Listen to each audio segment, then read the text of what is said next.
diena. Šiandien mes duosim, tikiuosi, gerų patarimų ir norintiems sužinoti daugiau apie plaukų priežiūrą, kaip prižiūrėti plaukus, kaip juos puoselėti, kad jūsų diena nuo ryto prasidėtų linksmai, gražiai. Visų pirma, išplausim plaukus.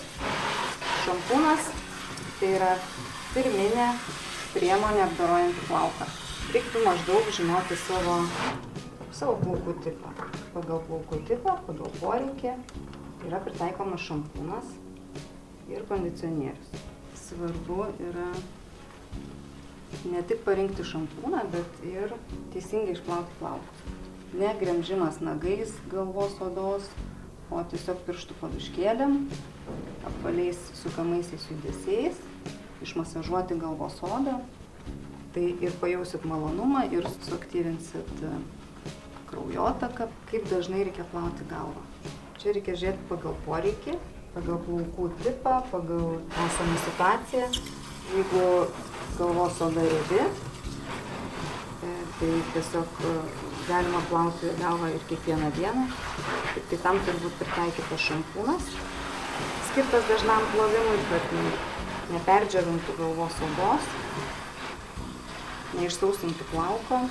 Gyvenimas yra ypatingai aktyvus, žmonės daug sportuoja, tai tenka galvą plauti net ir 2 kartus per dieną, tai irgi nėra blogai. Išplovus plauti šampūną, gerai išmasažavus galvą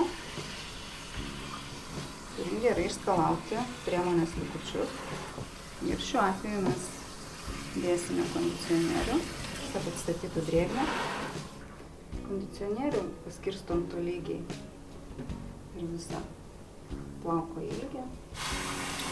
Ir nuskalaujam.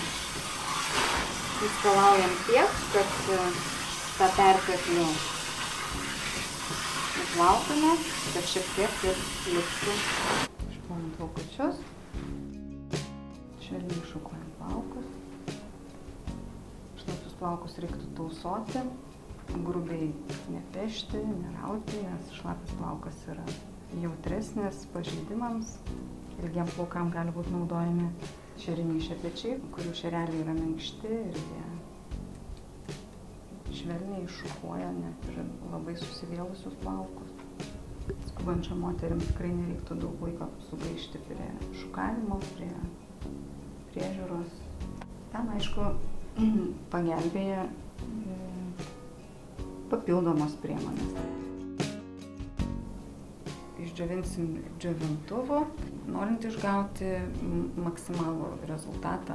Džiovinti su džiovintuvu tai yra pagrindinis turbūt būtų darbas, kadangi nedžiovinti plaukai jie išdžius nevienodom kryptim, bus prigludę prie galvos. Kitos moterys sako, mano plaukai šoka, aš kai išsidžiovinu su džiovintuvu, tai jie tiesiog atrodo kiekvienas plaukas atskirai ir tas jausmas yra toks nepakartojamas. Kad būtų tas jausmas, reikia plauką džiovinti prieš šaknį. Jeigu mūsų plaukai krenta į tą pusę, reiškia mes turim džiovinti į priešingą pusę, tada mes išgausim natūralų, maksimalų purumą ir tas jausmas, toksai malonus, išliks visą dieną. 50% moteris mėgstančios naudoti priemonės papildomai formavimo, kita dalis nepageidauja. Gali būti putos, gali būti standikliai, purinantis losionai.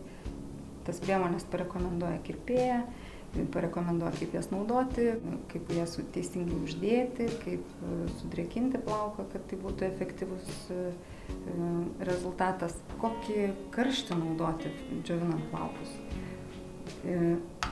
Tam, kad išgautum geriausią efektą, reikia vis dėlto naudoti karštą orą. Nes karšto oro pagalba plaukas, kaip pasakyti, jisai paklūsta.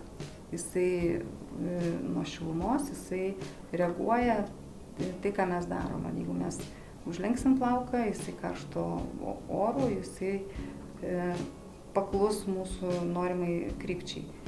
Bet pakaitinus karštų orų ir į plauką reiktų atvėsinti, tada jis užsifiksuos tokioj padėty, kaip mums patinka.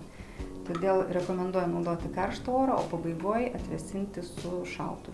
Gali būti tai džiovinama su šepečio pagalba, šepečių pagalba.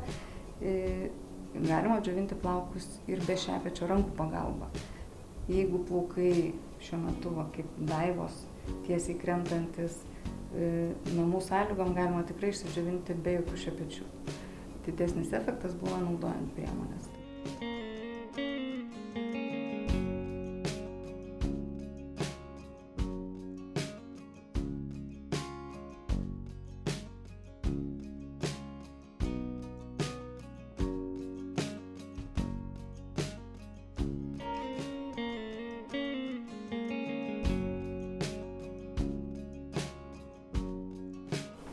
Išdžiovinam plaukus natūraliai.